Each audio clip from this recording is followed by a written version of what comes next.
Svetio Duh. Возлюбени во Христа Бога, брати и сестри, денеска е третата седмица од Великиот Пасхален пост.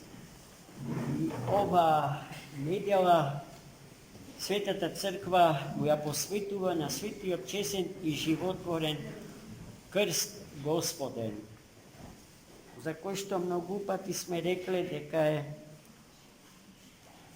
духовниот простор на кој што се одвива духовната борба на спасението на човекот и на светот.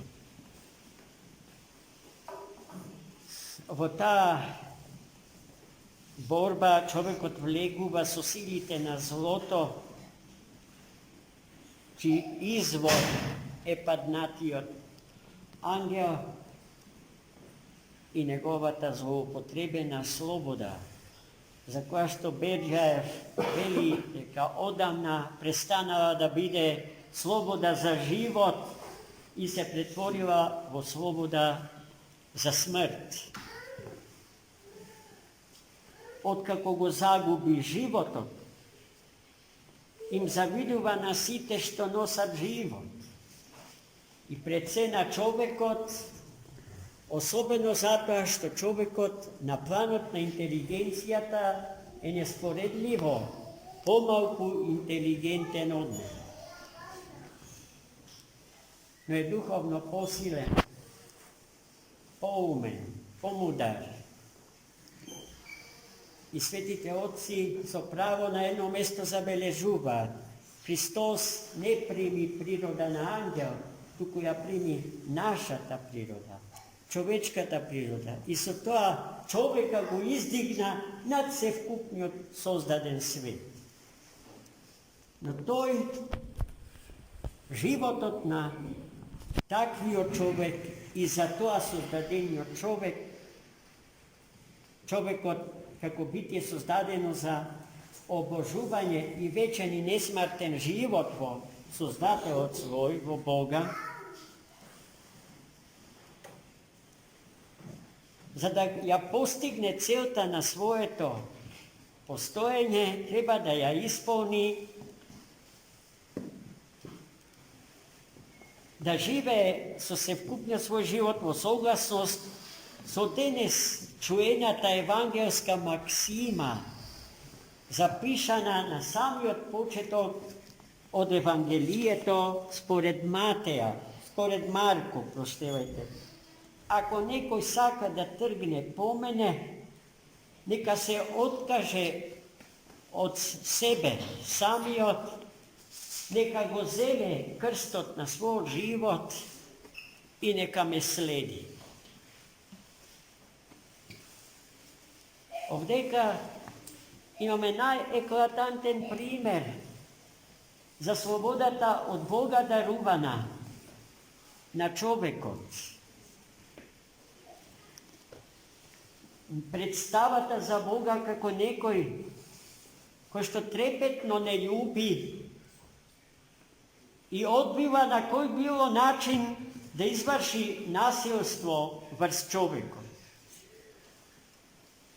Затоа тој, а не некој друг, им ги упатува на луѓето на сите времиња зборовите што пред малку ги чувме.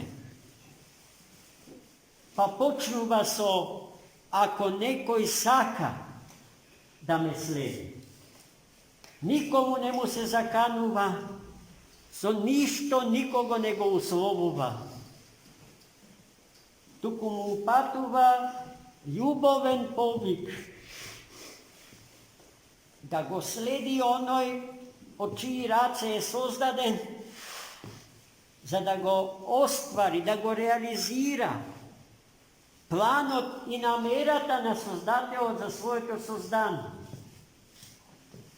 Зашто на човекот му нема спасение без да се спаси светот во кој што живе. Гледате, се е толку органски, поврзано. Не можете да зборувате за човекот без Бога и свето, ниту за светот без Бога и човекот. Па од тука и за Бога не можете да зборувате без човекот i bez svega. No, uslov je slednio. Все пак постои един услов, кој што него нарушува заветот Божии, врзан за дарот на слободата. Откажи се од себе самиот. Што значи тоа? Како да се откажам од себе сами? Да се откажам од себе самиот, значи да се откажам од себе грешниот, од себе смртниот, од себе несовршениот. И така очистен од секое семе на злото посеяно во почвата на моето собствено битие, да тргнам како ништ, вечно гладен и вечно жеден по Бога, да го следам Бога, движејќи се по патот на спасение. И потоа вели, земи го крстот свој и тргни по мене.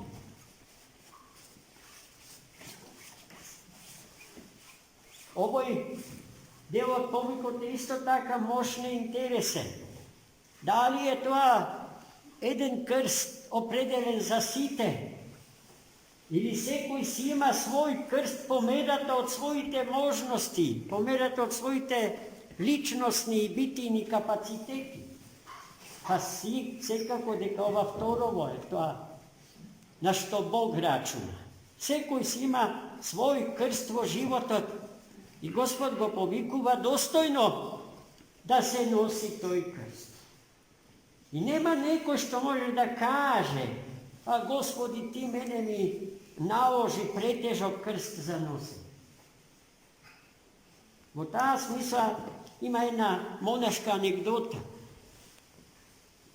Некој монах од Египет постојано му се жалео на Бога, дека му дава претежок крст за носење. А овој Господ во соне го внесол во една огромна просторија, преполна со крстови, чија големина била најразлична. И му кажа, избери си го крстот што сакаш да го носи. Најпрво ке појде кај големите крстови што му изгледале, ги оставај. Кај премаличките му изгледале премали. И најпосле избрал некој крст кој што сметал дека е по негова мера. Овој Господи, па тој е крстот на твојот живот. Па ти тој крст го носиш. Зошто се жалиш? Тој крст го носиш. Потоа, во животот наш треба да правиме се за овој живот да ни заличи како предвкус на вечноста, на рајскиот живот. Неодамна чув една друга прекрасна анегдота на таа тема. Себичноста која што води во пекол и несебичноста која што води во рај, рајски живот. Како би можеле да го дефинираме пекол? Казан во кој што се вари храна за сите, луѓето заседнати околу тој казан, држат лажици подолги од нивните раце, црпат од храната од казанот, но не можат да ја стават во уста. И така, бидејќи себични, бидејќи мислат само на себе си, на она што самите за себе можат да го направат, а не другиот за нив, се осудуваат на глад и на смрт. Друга слика, истиот тој казан, истата таа храна, istite tije luge, su istite tije predovdje lažici, izvlekovat od hraната odkazano, ама едните другите ги хранат. И тоа е представа за човечката несебичност во љубов. Едните другите. Да си подаваме рака едни на други. Да се љубиме едни со други Христа ради. Да го носиме достојно крстот на свој живот.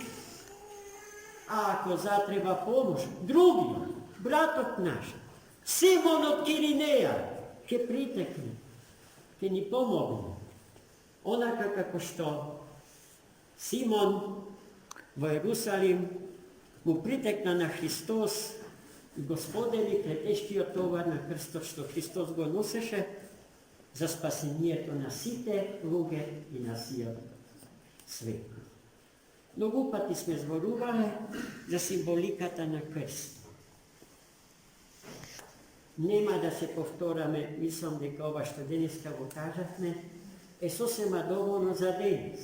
Ако даде Господ, за едната година, истиот празник, во истиот ден, уште порадосно да си го дочекаме и да го прославиме.